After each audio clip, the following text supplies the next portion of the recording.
Ladies and gentlemen, welcome wrestling fans worldwide to Knoxville and the Great Smoky Mountains for the Ron Fuller, Tennessee Studcast. 6 feet 9 inches tall, 265 pounds. This historic podcast from one of the most respected and successful wrestlers and promoters will follow the footsteps of the largest and oldest wrestling family on the planet. Listen to what I'm saying. That's right. Bring that camera in here a little bit closer. Through 93 years and 4 generations. The stud has arrived. Old school or new fan, this unique broadcast will educate and captivate as Ron details decades of professional wrestling's growth with truly unforgettable stories. I want those people out there at home to hear the stud. Sit back and enjoy the ride with the Tennessee Stud. The Tennessee Stud.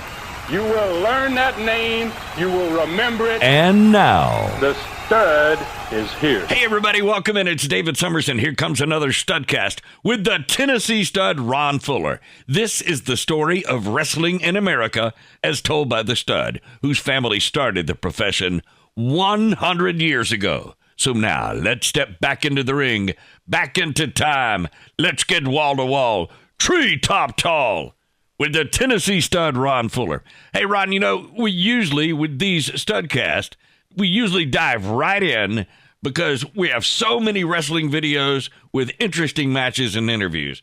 We seem to cover everything a lot quicker and more in depth than we could before. Before you set up the TennesseeStudStreaming.com channel. So I think that's pretty cool. Well, that's a fact, Dave. You know, and I've noticed fans say that they love what we do now with the videos and every one of the Studcasts, basically more than ever. The reason I started off with this today is because last weekend, toward the end of the week, you ran a fascinating story for 3 days in 3 different parts, and I noticed this on your Facebook pages and Twitter. I want to mention, by the way, how much you do post on Facebook and Twitter and how much you respond to fans, by the way, on all of those Facebook pages. All right, they contained 2 extremely controversial photos from that short story that had to have exploded your social media response from the fans, and it looked like they really ate it up. Do you really think those photos, Dave, were that controversial? I've seen them before, but I have no doubt about it.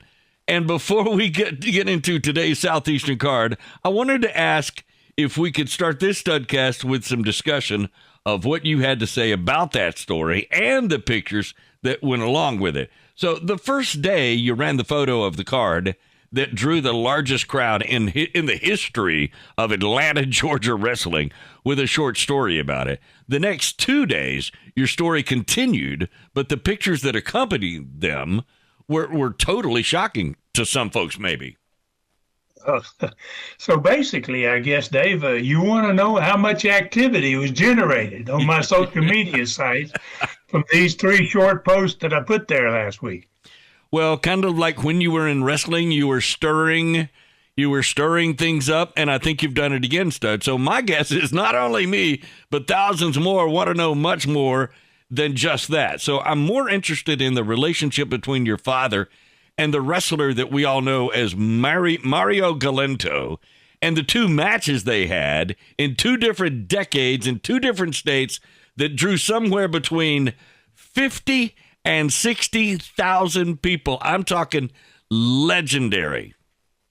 Yeah, well, you know, my guess, Dave, you like the thousands of others have heard from last week that I heard from last week. I can tell you that. I've been really busy on my social media sites. Then they all want to hear more about Mario Galento. And I'm glad you asked because it will give me an opportunity to take a little deeper dive into one of the most interesting and unusual wrestlers in American history, I think. And his name, which is a great way to start this out, is his name was Bonnie Lee Boyette. And he was born in Tennessee and became a star the first time in the Gulf Coast as a Gulf Coast wrestler for my father in the late 1950s. And his being a guy with the name of Bonnie Lee, I guess he had to be tough, right? Or to be even more so, he deserves to be famous for two matches with my father. Yeah. And one of those was in Mobile, Alabama, 1958, in the Ladd Memorial Football Stadium, with the former world boxing champion Joe Louis as the referee, and a crowd estimated at somewhere over 35,000. 7 years later, in 1965, he literally fought my father again, this time in a 10-round boxing match with the undefeated former world boxing champion Rocky Marciano doing the refereeing. And this second match took place in Atlanta's Ponce de Leon Baseball Park in front of an estimated 25,000 fans. Wow. So both crowds were the all-time largest ever in their respective cities. So let's start with the 1958 wrestling match in Mobile, Alabama. And if it could be called a wrestling match, it wasn't really much of a wrestling match. In fact, there was no wrestling, and I don't believe at all. This match involved another former world boxing champion. I mentioned it earlier. Joe Louis was a nationwide hero and a champion for more than 11 years, undefeated. Wow. I don't know if that's maybe the all-time record or not, but Joe Louis was quite a fighter. This match had a bigger build-up to it and a shoot fight between my father and Mario Galento in one of the nicest restaurants in downtown Mobile about a month before the big night of that event. And my father had been sent to Mobile in 1954, and I don't know if I've ever told this story before, by his father, Roy Welch. And Roy obviously was the man that started my entire family, the biggest one in the sports history, on the road to wrestling. And Roy wanted my dad to go down and create a territory all along the Gulf Coast of the United States. He told him he wanted it to run from Florida to New Orleans. And I was in the first grade when my father, who'd not been wrestling long himself, decided to introduce himself when he went to Mobile instead of as a wrestler, which he had only been for a couple of years at that point, as the promoter of the entire Gulf Coast operation. So this was going to, over the next 4 years, lead to the Ladd Stadium match between my father and Mario Galento. Over the next 3 years, Mario was the top heel in the Gulf Coast, and he had continual problems with my father, who was close to about the same age as Mario, but because my dad was the owner of the company, it put my father in a position to make decisions that were definitely going to affect Galento's life. Mm-hmm. As the top heel, my dad's the owner of the company. So as the heat between them built over time, in this 3-year period of time, Galento found out right before this actually went down, that my father had actually been a wrestler for years before he came there.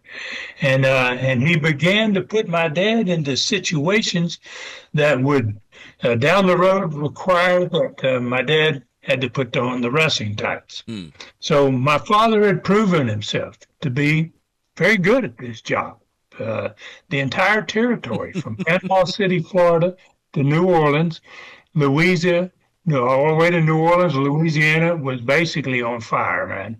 And during this time, TV stations across the country were starting to carry local wrestling for the first time, and wrestlers were suddenly becoming superstars. Galento, being a champion of the territory, continued to try to humiliate my father because my father wouldn't wrestle him, to basically force an altercation between himself and my dad, the owner of the territory, who was obviously a huge underdog if he put on the tights, because Galento, the champion there. The altercation finally came, the first one, in a totally unexpected way. They accidentally ran into each other in one of the best restaurants in downtown Mobile, and they had to start the fight. What else were they going to do? And the sport was immensely popular at this time, and fans And even all the policemen knew who they were, obviously. So they fought outside the restaurant, and as the police arrived, they recognized both of the guys, and the cops stood back. And they because the fight was so vicious, and they weren't sure how they were going to stop it. These two guys were going at it in a manner in which the cops just backed off and said, let them do whatever they're going to do to each other, and so that we don't get in it. All right, wait, but what do you mean by vicious? I mean, what were they doing to each other as the cops began to arrive? Well, my father owned a Cadillac, and he had parked right in the front of the restaurant. And when they fought out of the restaurant, he grabbed Galento by the back of his long black hair, and he slammed him down face first on the hood of that car. It was so hard that Galento's head dented the hood of that Cadillac. Wow. Okay, so the Cadillacs, back in the 1950s, they were like a tank. I mean, I can't imagine slapping anybody's head into the hood and then be able to walk away from that. So, all right, how did this thing get stopped out there in front of this restaurant? Well, they were both bleeding, and at that point, they were half knocked out and obviously blown up from the exertion, man, of what was going on. And then the police, I guess they could finally see they had the chance to get this stopped because they're slowing down, right? And so without getting themselves injured, they about 10 of them. It took about 10 of them to get them under control after having this big, huge fight. So that was something totally unexpected. All right, so listen, this had to make the news. It had to be on the front page of the newspaper and TV and radio stations, because back then there were news departments even on the radio. But so this had to make the news locally. Oh, yeah, man. And every other news outlet as well, man. Some even had pictures of the Cadillac hood where it had the big dent in it. Right. God. So then they had about 3 more weeks of TV stations all along the Gulf Coast, from Florida, Alabama, Mississippi, over to Louisiana. They were running wrestling TV shows every week and pumping that biggest wrestling event ever in that area that was coming up. So my father was one of the first to use world boxing champions as referees as well. So this event would have America's most famous boxer of his time, basically world champion Joe Louis, and all of it was going to take place right dead in the middle of the Gulf Coast, where Mobile is. Yep. You talked about Panama City to New Orleans.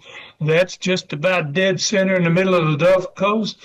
And you had all these fans from both sides of that city, and a stadium that was going to hold 40,000 people on one side of the field. I got to ask, do you remember back, and I know it's way back, but do you remember back then, did everybody carry wrestling? How did this get out other than just being advertised on TV? Do you remember that? I mean, did every TV station carry the wrestling shows back then? At least one station in every major market where they had TVs was carrying wrestling. Not only were they carrying wrestling, but this was back in early 1950s. Right. In the latter 1950s, wrestling was a tremendous product for TV. Big deal, yeah, no doubt. The old saying was, some people said TV made wrestling, but then others said wrestling made TV. Okay, when you put it like this, Ron, I can see this event as a once-in-a-lifetime opportunity for any wrestling fan, no matter how far away from home it was. You would have to go. So what happened in this match with your father against Mario Galento? Well, the entire match, Dave, lasted less than 5 minutes. And before it was over, there was nobody sitting in the first 3 rows of ringside. What, I mean, why were they not sitting there? Because both wrestlers were bleeding so badly that blood was flying 3 rows back. God. All over the fans that were sitting there. Wow. So at the end of it, both men were carried back to the dressing room on stretchers. And fans from this past weekend, got to see the photo of what Mario Galento looked like, and that photo was taken about a week after that match. Many of the cuts on his face were never even sewn up, and those that were, he didn't allow the doctors to use Novocaine to numb him because before they stitched him up because he loved the pain so much. Oh, God. Are you serious, Stud?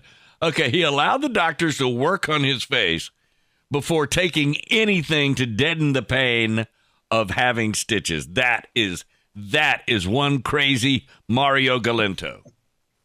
That's right, Dave. I mean, he was no ordinary human being, obviously. And so my father told me a story about him.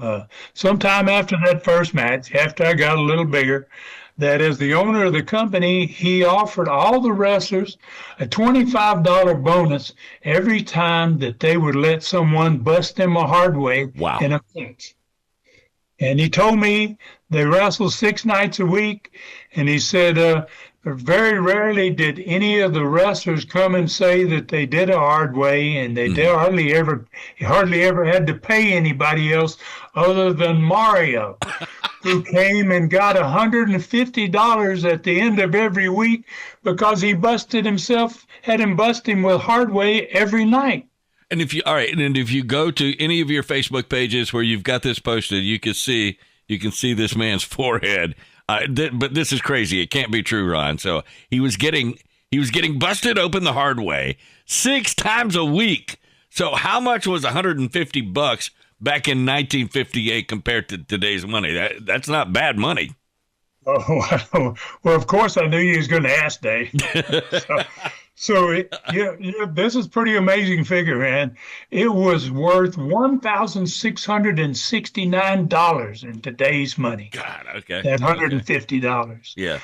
So I hate to have to do it, but I think we're going to have to stop here after this first record-breaking event, and we're going to finish with the second one in Atlanta on the next Studcast. I tell you what, this has been absolutely a riveting subject so far, and I already have a great question for the next Studcast. Did you ever hear or see anything like these 2 events anywhere else in your entire wrestling career over time?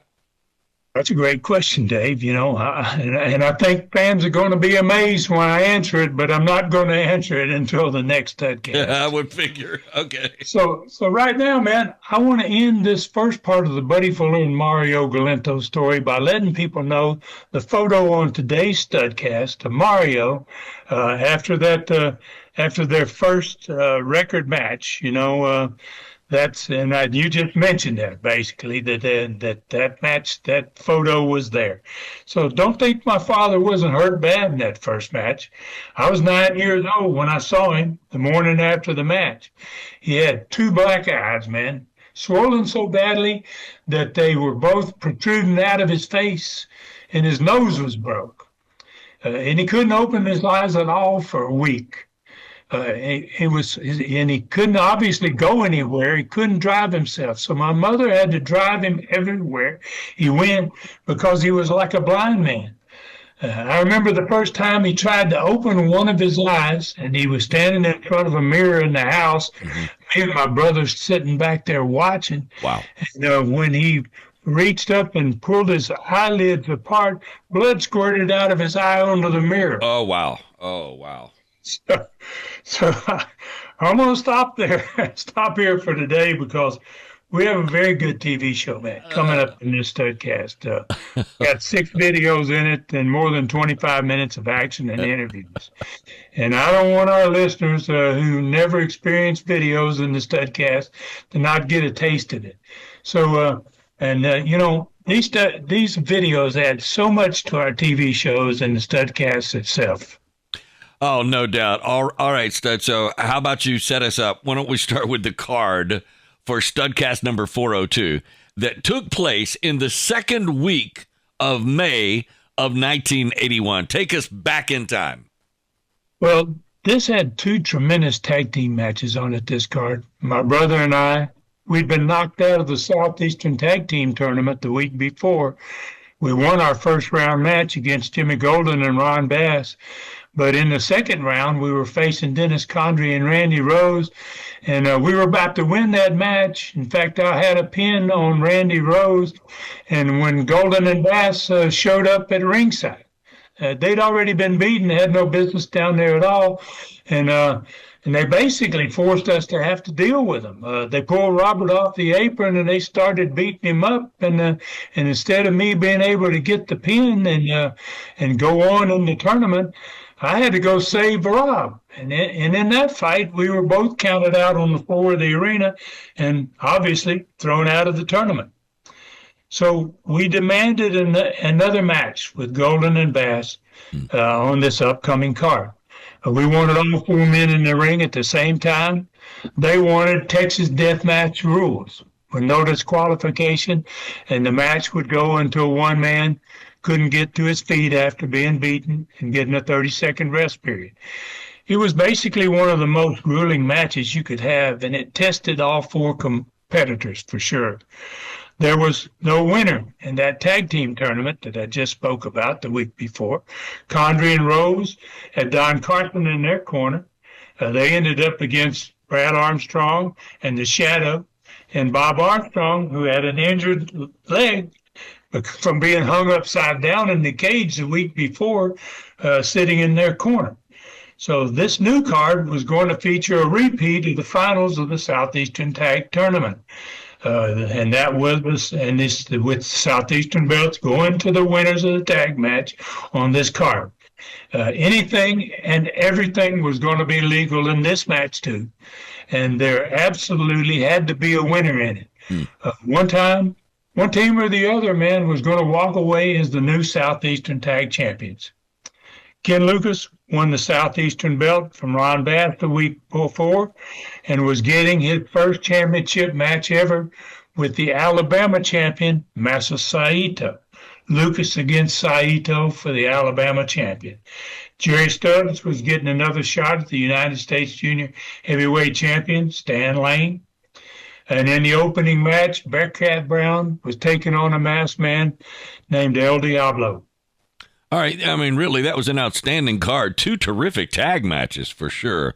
A Texas death match with all four men in the ring at the same time, and the Southeastern tag belts definitely being awarded to the winning team in the other tag match. So it also had 3 championship matches, I mean, in all. So how did the TV show open up to set all this up? Well, it opened with Al Roberts at the set with Charlie Platt. And for those that remember last week's Studcast, Les Thatcher, who'd been working with Charlie for quite a while, did his last Southeastern TV show the week before. And they ran down, Al Roberts and Charlie Platt ran down the TV card and welcomed Bob Armstrong, Brad Armstrong, and the Shadow to the set to watch what had happened in the final match of the Southeastern Tag Tournament the week before. And then Brad and the Shadow wrestled in the first match of the show. And basically, that's where we're going to begin today with our first video. All right, so our producer, Brian, is going to set that up for us and get this Studcast underway. Here we go. Wrestling coming out to join us now. Bob Armstrong, Brad Armstrong, and the Shadow. Welcome, gentlemen. Recently, a big tournament held in the southeastern area for those tag titles. That's exactly. You know, there's been a lot of controversy around the tag titles. First, Brad and I won them, then I was injured. I couldn't defend them, and they went up for grabs in the tournaments, and everything has been confusion, but there's going to be a winner. There's been a clause added in contract. There must be a winner, and we're going to get these tag titles straightened out once and for all, Charlie, and I believe you got some film of exactly what happened here, and we might talk about it a little better.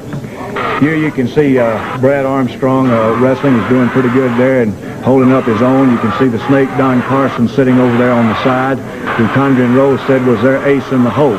But you can see Brad, he's fighting for his life. He knows not to put those shoulders on the mat. And here he tags the Shadow, and the Shadow comes in mean in business, brother. He's knocking and bumping heads and doing it like it ought to be done, and things get out of control here. And of course, I was on the other side with my crutch. You don't see no crutch this week. I'm going to heal a lot faster than they thought. And they had things going pretty well their way. Now, in a minute, you're going to see that Randy Rose behind the referee's back there. He dumps the Shadow over the top rope. And there they start to slam Brad, but he slides behind and hooks that stretch. And Condrey uses the old trick. He pulls the referee right into Brad. has him knocked down foolish for a minute, and for a minute they forgot about Bob Armstrong sitting over there on the side, and here comes the snake Don Carson loading that ever-present glove, and he's going to find a way to hit Brad. Brad's kicking and stomping at him, and I put that crutch right where it ought to be, brother. And he went right into the ring, and I came into the ring, and right here you can see all heck broke loose. Now I got the man's hand here, and maybe I shouldn't have done what I did, but I tried my best to break every finger on his hand. Old Don Carson, you won't be seeing him much anymore unless you see him with a white cast on that hand instead of a black glove, because I worked on it good, I ground it, because what they did to me, I think they deserve it. I don't really feel bad about doing what I did. Here you can see everything got wild and woolly. Everybody was tired. It had been one heck of a match. And right here you can see the referee, finally Don Carson got out of the ring. Everybody split. And it was just me, the crutch, Brad, and the shadow left in the ring. And for a minute there, we thought he was going to give these belts away to Condrey and Rose and their third element, Carson, who was nursing his hand outside, but he changed his mind. And what he did was hold the belts up. Now, in every match, on all tournaments, everything is broken loose and gone crazy, and there's been a lot of controversy about it, but that's all got to be settled once and for all, because we're just sick and tired of it. Somebody needs to be the Southeastern Tag Team Champions, and they will very shortly, Charlie. Within the next week, we'll have some Southeastern Tag Team title holders, and we're about ready for action in our first event of the day here on Southeastern Championship. That's right, and Brad and the Shadow are going to show them where it's at in the first match. Go get them, boys. A lot of action coming your way. Our first match of the day will be tag team action. Let's go to the ring for the introduction from Al Roberts. Our first match, one fall, 10-minute time limit tag team match. Your referee is Bruce Fortson. Bruce Fortson. Introducing in the corner to my left, at a combined weight of 430 pounds, the Shadow and Brad Armstrong. The Shadow and Armstrong. Their opponents at a combined weight of 465 pounds, Mr. Sito and Stan Lane. Sito and Lane.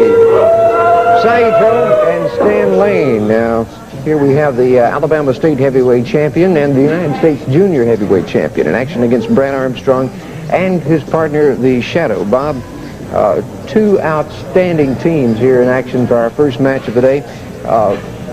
Exactly right, sir. And like you said, Saito being the champion, Stan being the champion, this puts Brad and the Shadow to the test, to say the least. Got our elbow center of the ring. Saito backs the Shadow up in the ropes.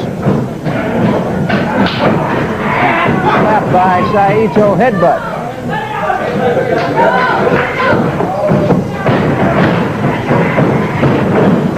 There's a good wrestling move, Charlie. You know, Saito is a Japanese amateur wrestler all his life, and represented Japan in the Olympics, and he knows how to wrestle, but he can chop your head off, too.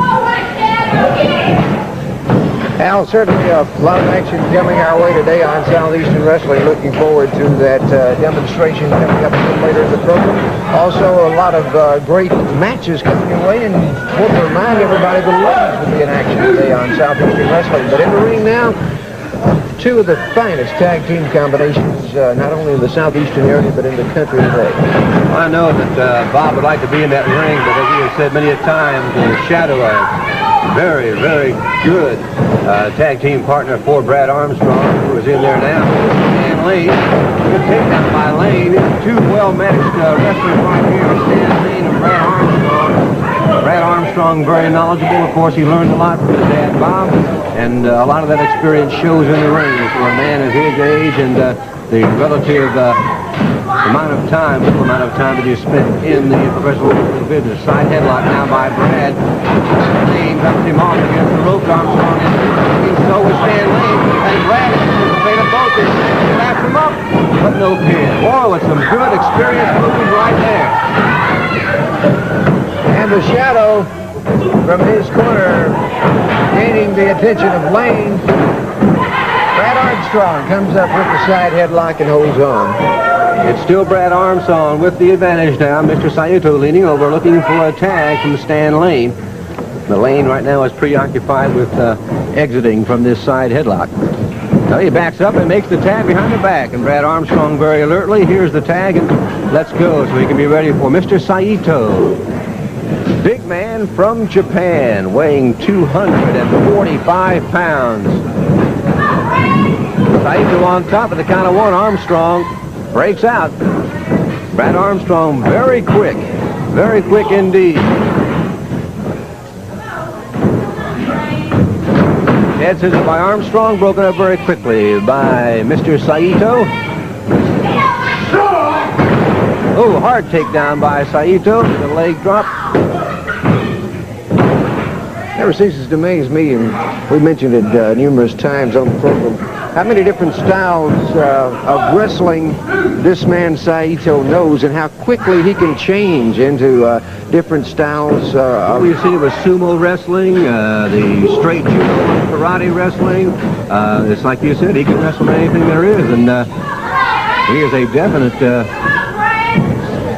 definitely a excellent wrestler. We'll never take anything away from him for that. Good arm twist by Brad Armstrong on for the takedown and bars the arm. Brad Armstrong still with the arm bar. We'll move over now to tag in the Shadow. Shadow moves in on Stan Lane with the arm bar. And they'll try to work on the left arm of Stan Lane as much as they can. Lane with a takedown, but the Shadow holds on. Still with that arm bar on the left arm of Stan Lane. Lane now looking to move closer to Sito. Does. And now it's Mr. Sito and the Shadow. There's a karate kick by Sito. Then into the knee of Stan Lane goes the Shadow. The Shadow momentarily in trouble as he gets a hard slamp against the rope. There's a knee to the chest or into the chin. Sito working hard on the Shadow now. The Shadow looks stunned. Sito will slam and tags in Stan Lane. The Shadow looks like he's a little bit dazed as Stan Lane moves in now. Looks like he's going for the slam, or is it going to be a backbreaker? It is. A backbreaker by Stan Lane on the Shadow. A hard shot from the backside. That'll jar your neck. Lane again with a hard shoulder into the back. Tags in Mr. Sito, and Sito comes back. Coming off that second rope, comes high and down hard with a chop to the midsection. The Shadow in trouble right now, a hard chop. The Shadow comes back with a hard right. Sito with a right of his own to the Shadow. And then Sito, it's a battle. The Shadow underneath, grabbing and tagging in Brad Armstrong. Armstrong comes in with a hard right, another one to an elbow to the top of the head. Pit toss takedown by Armstrong. Back to that side headlock, another takedown. Again, Sito with the hair for the escape. Brad Armstrong does not give up. Again, the takedown, and then the escape by Mr. Sito, who now has that left leg wrapped up of Brad Armstrong. The action hot and heavy, Charlie. Toe by Sito on Brad Armstrong. Tag is made with U.S. Junior Heavyweight Champion Stan Lane.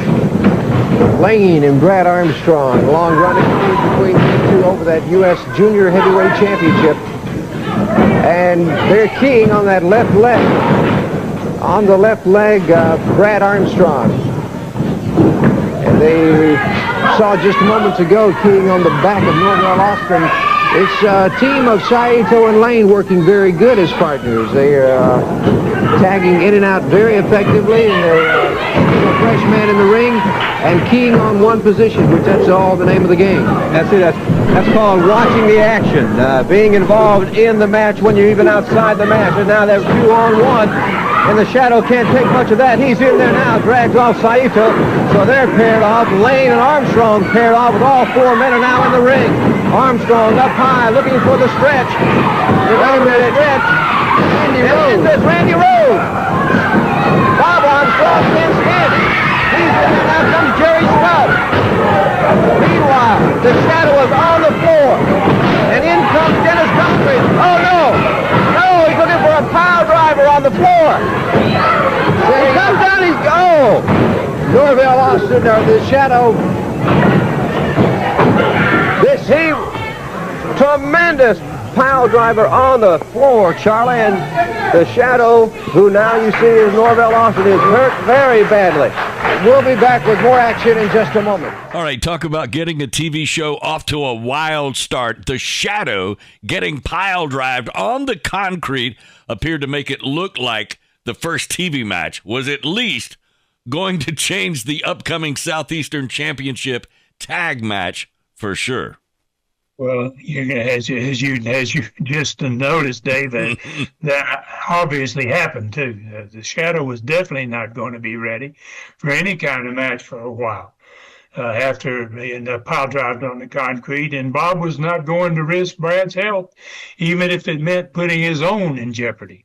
All right, so my guest is this next video is an interview with Bob and Brad and Condrey and Rose, and they're going to tell the story. All right, so let's go with Brian, our producer, and let him roll that one. So, all right, Brian, do your thing. A lot of controversy over those Southeastern Tag Team titles. That will be settled this coming Monday night, Balfour Auditorium here in Birmingham. The winners of the match to receive the titles, and there must be winners, is Randy Rose and Dennis Condrey take on the father-son wrestling team of Bob and Brad Armstrong. Let's hear the comments of the Armstrongs.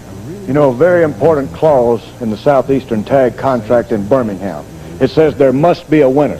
No if, and, buts, these, whereats, or wherevers. Somebody's going to get beat. Somebody's going to win those Southeastern Tag title belts. We're going to settle it all in Boutwell. And I just want to tell the little disco diaper babies that are screaming that Armstrong's coming back too soon. His leg is not ready. Well, if you're a man, you know when you're ready. So the disco babies are going to get their heinies patted right on out of Boutwell, and you're looking at the new Southeastern Tag Team champions. The Armstrongs, Bob and Brad, and this coming Monday night in Balfour Auditorium. First of all, you're looking at the champions right here, the true champions, Bob Armstrong. And I'm telling you right now, disco is out, baby. It's Cotton Eye Joe and the two-step, and the two-step's going to be on your noggin and baby Brad, right, cuz? That's exactly right. Punk rock, baby, that's what it's saying, punk rock. Let me say this to you, Bob Armstrong. I'm going to say it short and sweet and straight to the point. I'm going to try to say this where even you can understand it, Bob Armstrong. You're coming back way too soon. Way too soon. You should be off another 6 months. Look, one thing about it, when you come down to Boutwell on Monday night, after that match is over, nobody else is going to have to tell you to take off for 6 months. You're going to be glad to take off because you're going to have to take off, brother, because you ain't going to be able to walk out of that ring, Jack.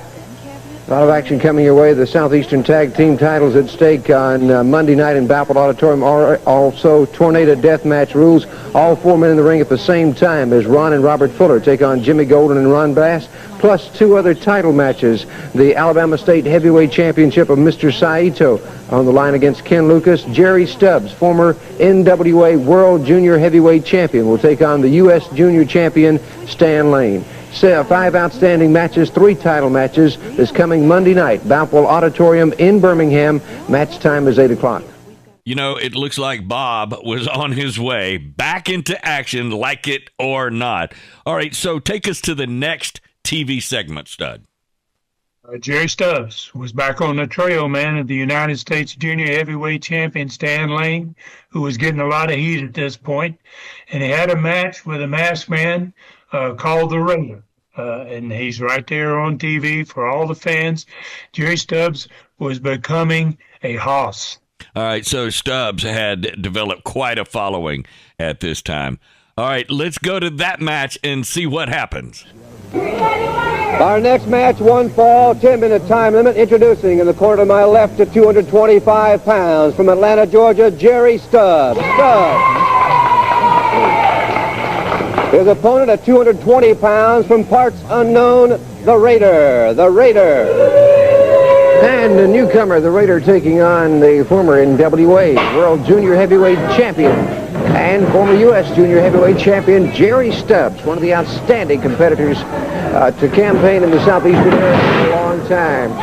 Good takedown. Just quick arm drag.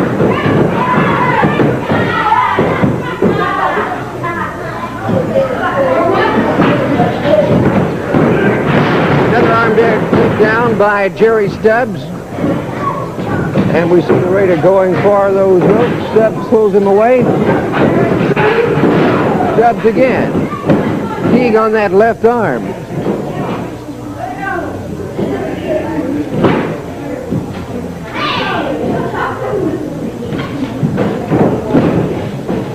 Has the arm barred.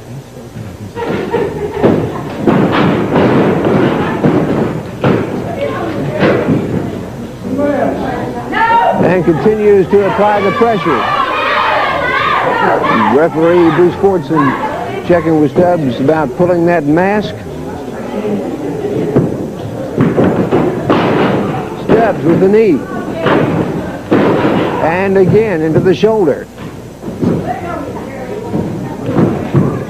Continuing to apply their pressure to that left arm and shoulder of the Raider.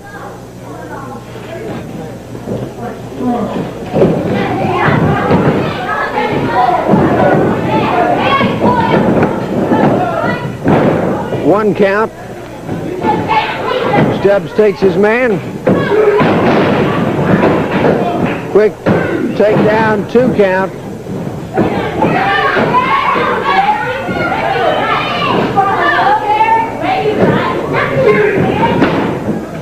Stubbs dominating this match against the Raider.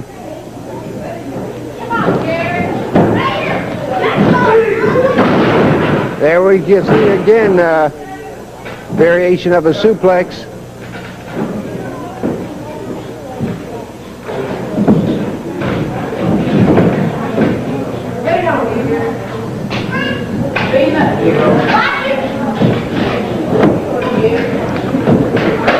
Jerry Stubbs, former NWA World Junior Heavyweight Champion, defeating Les Thornton for that title.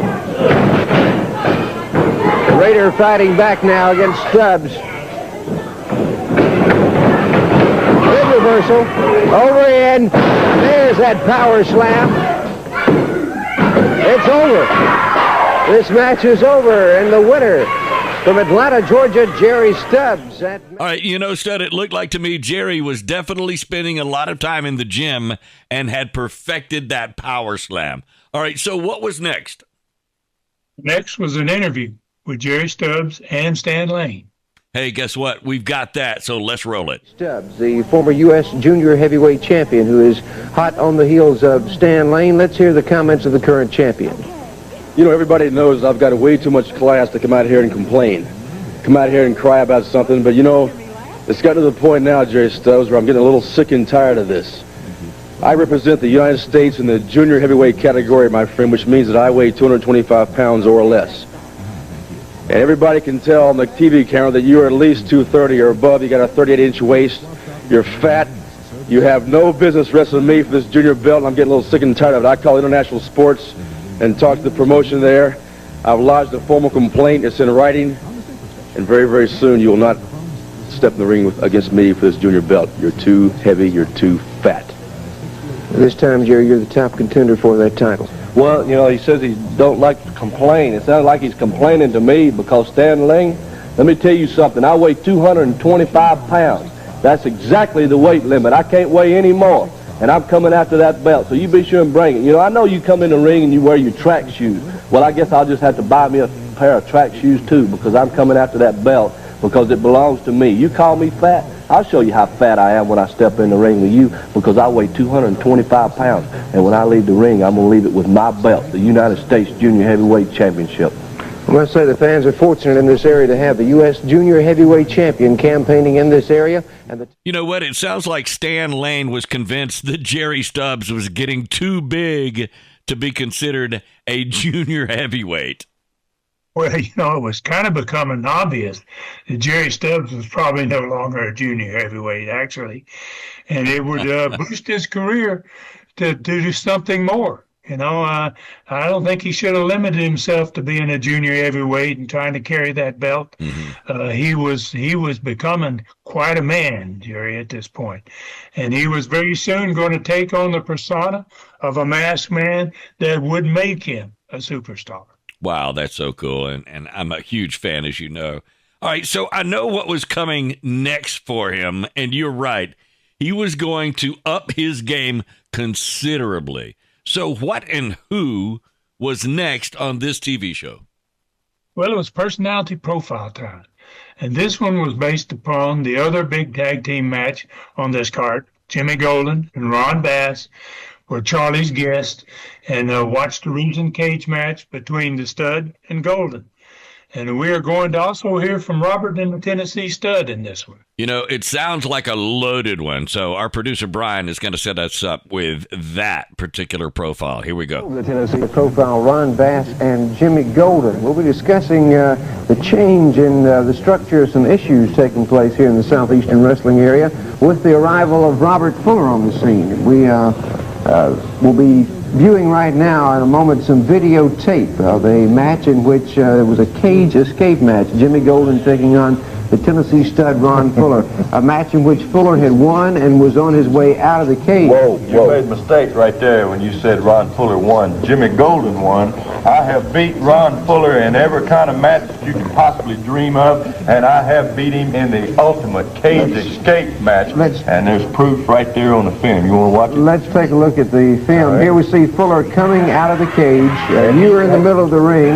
He hadn't won nothing. Brother Bass had come down to congratulate me on winning the match, and old Goofus there, crazy boy, jumped on Ron Bass for no reason.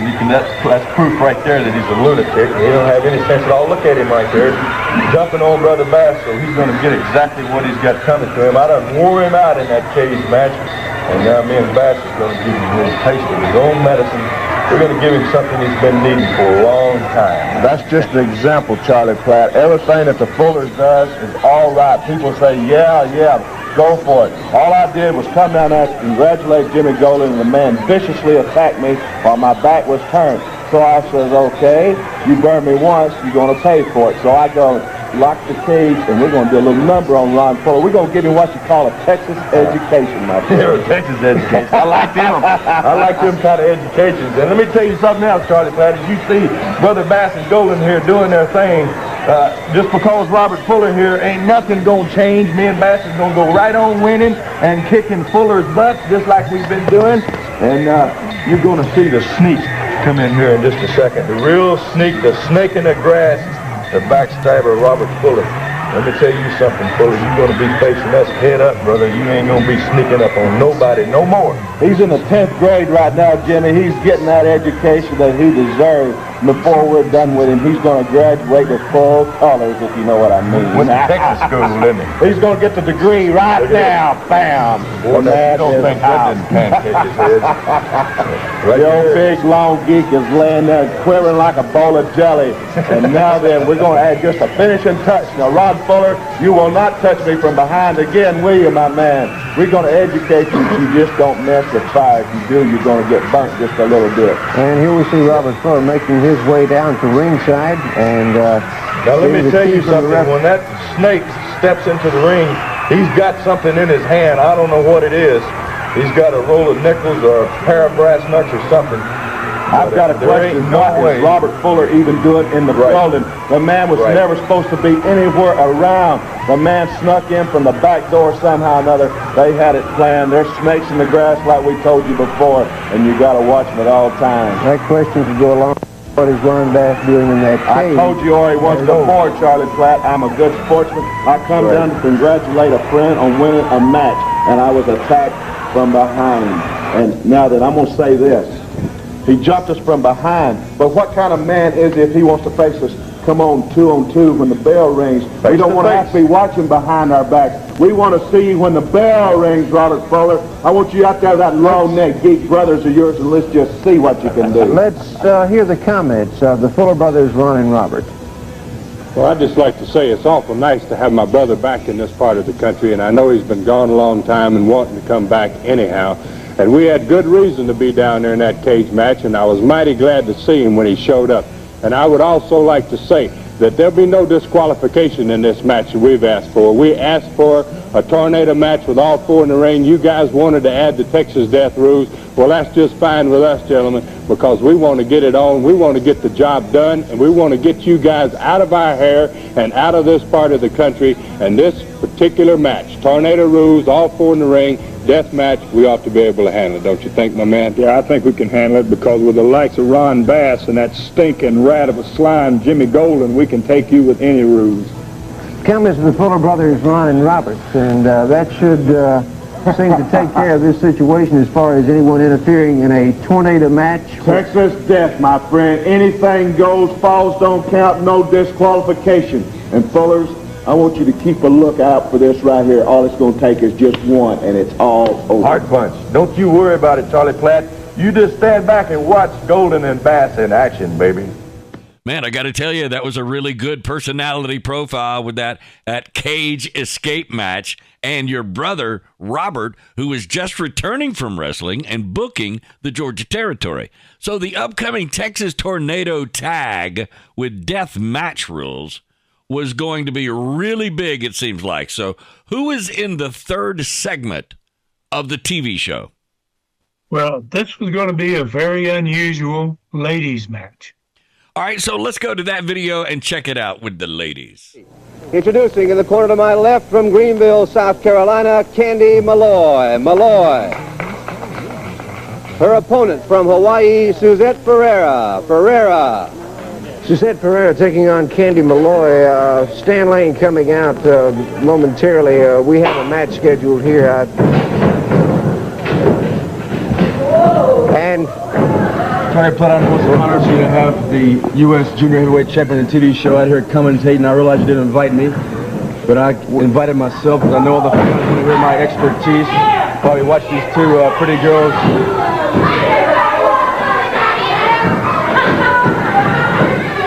drop kick by Suzette Ferreira on Malloy, backing her opponent over it on the ropes. Let me say one thing about these ladies while it's on my mind right now. You know, the ladies have come an awful long way in the past 10 years. The conditioning program is increased tenfold at least. The girls are out now, just like the guys are, every day jogging. They're even in the weights, pumping the heavy iron, and they're on the mat every day too. They're in good shape, and I'm really impressed to see it. Of course, they can't carry the big beefcake like the males can. They're not as strong, not as fast, but it's enjoyable for me to come out here and see two good-looking girls that I know either one of them will give their right arm to take me home. Candy Malloy taking Suzette for another good takedown. Speaking of two people in shape like these ladies are right now, it's obvious they work out, but it brings to mind someone who is obviously not in shape. And I'm speaking, ladies and gentlemen, about Jerry Stubbs. The man apparently must be sitting in every night swilling beer. The guy's got a beer belly, must have at least a 40-inch waist, and he's out here trying to tell the people that he's 225 pounds. Well, I say baloney, brother. There's no way the guy weighs that little. He's fat, he's out of shape, and he's trying to wrestle the junior heavyweight category, and I'm having to sacrifice about 18 to 25 pounds when I get in the ring with him. I don't like it. Suzette Ferreira tying up Candy Malloy right now. The comments you're hearing of the uninvited ones of Stan Lane, the U.S. Junior Champion.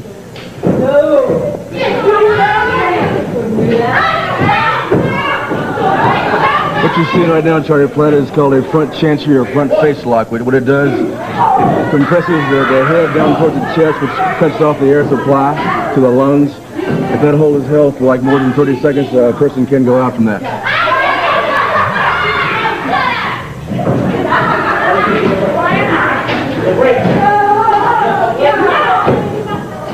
Forearm by Candy Malloy, and again. Very nice monkey flip, Charlie Platt. I'm impressed. I have to say I'm impressed. Although I feel the girls' places in a disco dancing with me, waiting in line to dance with me, or in a kitchen or somewhere else, seeing the girls in the ring is not all that bad.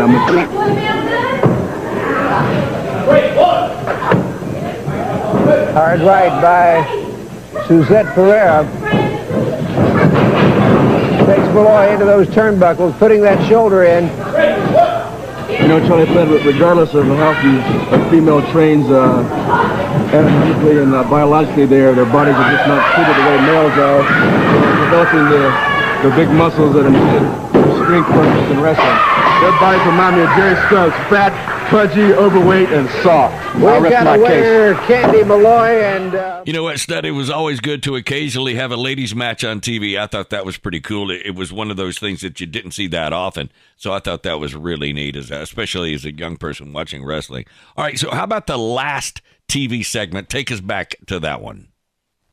Well, it was a tag team match with Jimmy Golden and Ron Bass, and they basically destroyed their opponents, which they had a good time doing in every match.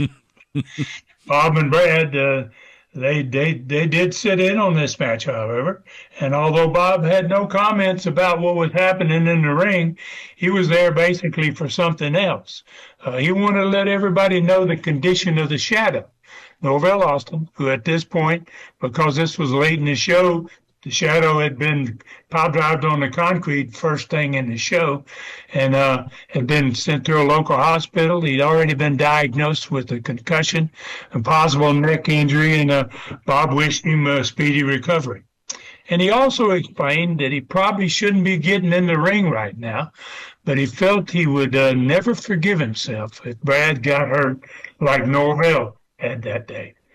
So Bob said he and Brad had fought for those tag team belts so long, it was now finally time to get what they deserved.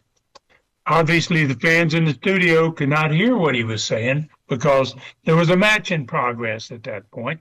But I'm sure those 1 million plus viewers that we had in that part of the country back in those days, across that part of the country, were making some noise at their home, man. Tell you that. That was another great TV show. So we hope those listening out there have really enjoyed it, because I certainly have. All right, so how about the result of these upcoming matches as you head to the arenas? Well, Bearcat Brown beat El Diablo.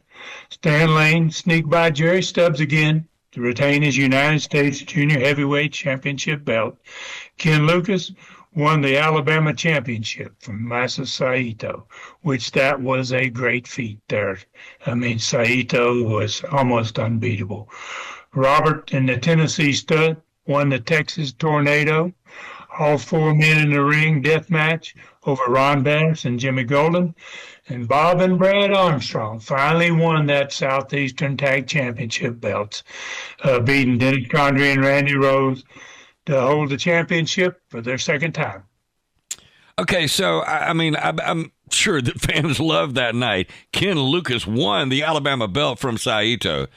The Stud and Robert won their match with Bass and Golden, and Bob and Brad brought home the Southeastern Tag belts for the second time, by the way. All right, so how about the attendances in the four major markets? How'd you do? Well, fans basically were obviously loving what they were seeing, man, and they kept coming back week after week. Birmingham was just slightly down from the week before. It still had 5,800 people in attendance. Mobile and Expo Hall had its maximum 6,000 as usual.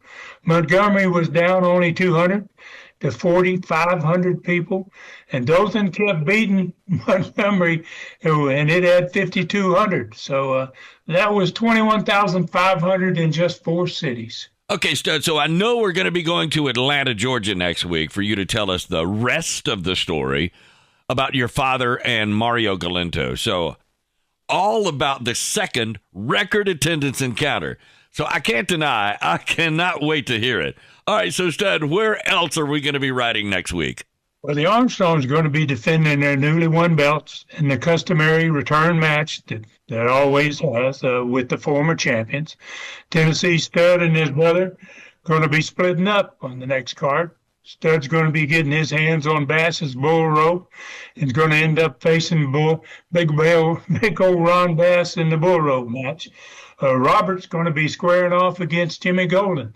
And that's if Jimmy can't find anyone to do his dirty work and put Robert in the hospital for him. Jimmy's going to take care of it, he says himself, the bounty, his $5,000 bounty match.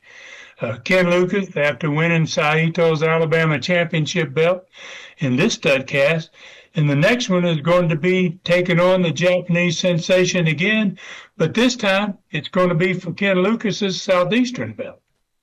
Then fans all over the country, all over the territory, we're going to meet the rising star man, Mr. Olympia, who's going to make his Southeastern debut against the United States Junior Heavyweight Champion, Stan Lane. Listen, I have no idea how you are going to get all of that into the next Studcast. I think that is going to be crazy, but I'm sure looking forward to finding out.